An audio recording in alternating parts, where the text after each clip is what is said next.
ആഗോള അയ്യപ്പ സംഗമം തുടങ്ങി. അതുമായി ബന്ധപ്പെട്ട വാർത്തകൾ വളരെ വ്യത്യസ്തമായിട്ടാണ് വന്നുകൊണ്ടിരിക്കുന്നത്.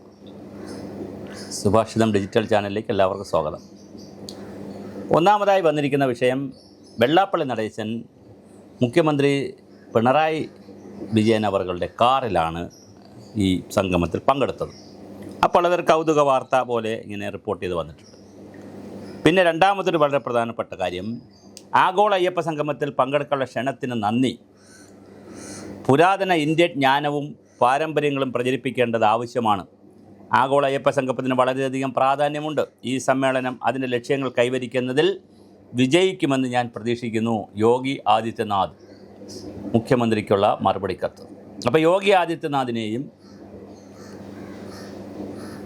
തമിഴ്നാട് മുഖ്യമന്ത്രിയെയും കർണാടക മുഖ്യമന്ത്രിയെയും ആന്ധ്ര മുഖ്യമന്ത്രി അങ്ങനെ തുടങ്ങിയിട്ടുള്ള ആളുകളെയൊക്കെ കേരള സർക്കാർ ക്ഷണിച്ചിരുന്നു അയ്യപ്പ സംഗമത്തിന്. ദേവസ്വം ബോർഡാണോ ക്ഷണിച്ചത്, മുഖ്യമന്ത്രിയാണ്, ആരാ ക്ഷണിച്ചിരുന്നു? എന്തായാലും അതിന് വലിയ മറുപടികളാണ് പല നേതാക്കളും തിരിച്ചു കൊടുത്തിരിക്കുന്നത്. പ്രത്യേകിച്ച് യോഗി ആദിത്യനാഥ് ചെറിയ ആളല്ല. അദ്ദേഹം BJP വലിയ നേതാവാണ്. ഭാവിയിൽ പ്രധാനമന്ത്രിയായാൽ അത്ഭുതമില്ല. അത് അങ്ങനെ ഒരു കാൻഡിഡേറ്റാണ്. UP മുഖ്യമന്ത്രിയാണ്. രാജ്യത്തെ ഏറ്റവും പ്രധാനപ്പെട്ട ഒരു സംസ്ഥാനത്തിൻ്റെ മുഖ്യമന്ത്രിയാണ്. കുംഭമേള നടത്തി ലോകമാകെ വലിയ പ്രശസ്തി പറ്റിയിട്ടുള്ളൊരു മുഖ്യമന്ത്രിയാണ്. അപ്പോൾ അദ്ദേഹത്തിൻ്റെ ഇതും കിട്ടിയിട്ടുണ്ട്. അതുപോലെ തന്നെ മാസ്റ്റർ പ്ലാൻ ചർച്ച, മുൻ ചീഫ് സെക്രട്ടറി K. ജയകുമാറും ആധ്യാത്മിക ടൂറിസത്തെക്കുറിച്ചുള്ള ചർച്ച, പ്രധാനമന്ത്രിയുടെ മുൻ പ്രിൻസിപ്പൽ TK നായരും തിരക്ക് നിയന്ത്രണത്തെക്കുറിച്ചുള്ള ചർച്ച റിട്ടയേർഡ് DGP ജേക്കബ് പുന്നൂസ് നയിക്കും. അപ്പോൾ ഇതൊരു സർക്കാർ പരിപാടിയാണല്ലോ.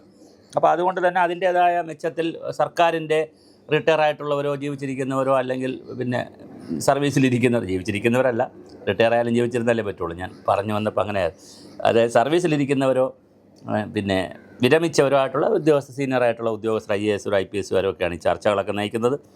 പന്തളം കൊട്ടാരം ഇതിനകത്ത് നിന്ന് കൃത്യമായി നിൽക്കുന്നു. BJP അനുകൂല സംഘടനകൾ നിൽക്കുന്നു. UDF ഇതിനകത്ത് നിന്ന് പിന്മാറിയിട്ടുണ്ട്.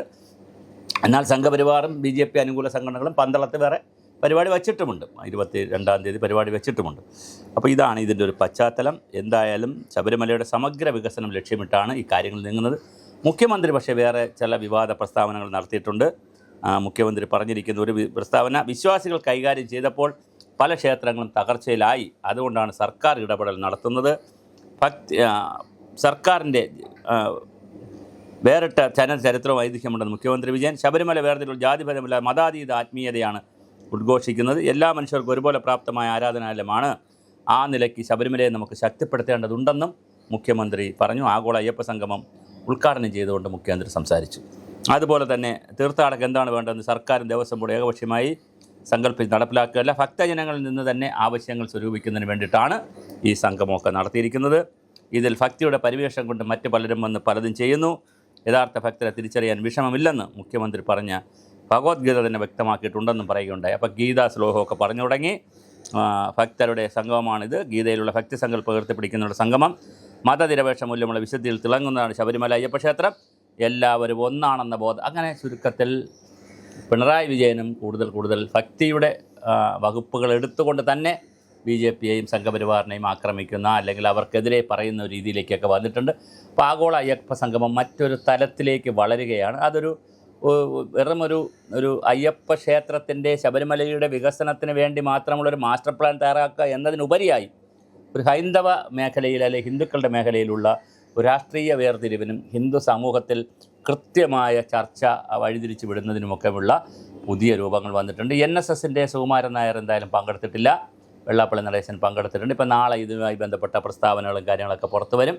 എന്തായാലും ആഗോള അയ്യപ്പ സംഗമം മറ്റൊരു തലത്തിലേക്ക് മാറിയിരിക്കുന്നു എന്നുള്ളത് കേരളത്തിൽ ചർച്ച ചെയ്യപ്പെടുന്ന ഒരു വിഷയമാണ്. തീർച്ചയായും അതിൻ്റെ എല്ലാ അർത്ഥത്തിലും പവിത്രതയിലുമൊക്കെ വന്നിട്ടുള്ള രീതിയിൽ നിന്ന് മാറി മറ്റൊരു രാഷ്ട്രീയ വിഷയമായി പോകുന്നു എന്നുള്ളതാണ് ഇതിൻ്റെ ഒരു കൗതുകം.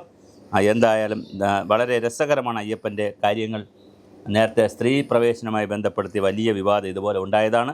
അതുപോലെ തന്നെ ഓരോ വിഷയങ്ങൾ വരുമ്പോൾ തീർച്ചയായിട്ടും അയ്യപ്പൻ്റെ ക്ഷേത്രവുമായി ബന്ധപ്പെടുത്തി വലിയ വിവാദങ്ങളാണ് കേരളത്തിൽ നിന്ന് വന്നുകൊണ്ടിരിക്കുന്നത്. ഈ പുതിയ വിവാദവും അതിന് തുടക്കം കുറിച്ചു എന്ന് പറയാം. നിർത്തി എന്നല്ല പറയാം. ഓരോ വിവാദം വരുമ്പോഴും അത് തീർന്നു പോയെന്നാണ് നമ്മൾ പറയുന്നത്. പക്ഷേ ഇത് തീർന്നില്ല, ഇത് തുടരുകയാണ്.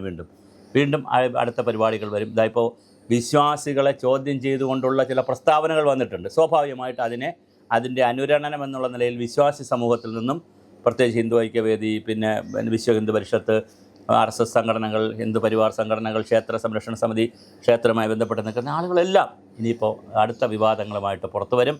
നമുക്കെപ്പോഴും വിവാദ ഭൂമികയാക്കുക എന്നുള്ളതാണ് എല്ലാവരുടെ ലക്ഷ്യം. അതിനിടയിൽ കൂടെ കിട്ടുന്ന രാഷ്ട്രീയ നേട്ടമാണ് കേരളത്തിൻ്റെ ഭാവിയെ നിർണ്ണയിക്കുന്നു എന്നുള്ളത് വലിയൊരു കഷ്ടം പിടിച്ച കാര്യമാണ്.